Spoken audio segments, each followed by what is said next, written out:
Hello दोस्तों, कैसे उम्मीद करती बहुत ही अच्छे होंगे। दोस्तों हम लोग फाइनली आ चुके हैं मड़वा से आने के लिए तलिया पर। तलिया आप लोग जानते हैं, अभी दिखा रहे हैं आप लोगों को वो रहा तलिया। और हमारे पीछे कुछ लोग हैं। दोपहर का घाम है, थोड़े कम ही लोग आए हुए हैं।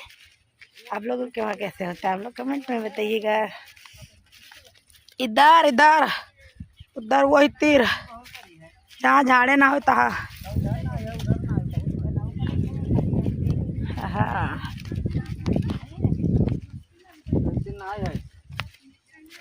उधर बहुत लेट में पड़ी है। अरे तलिया पे है तो पावर भी करेंगे ये घर का नहीं तरफ करें। हाँ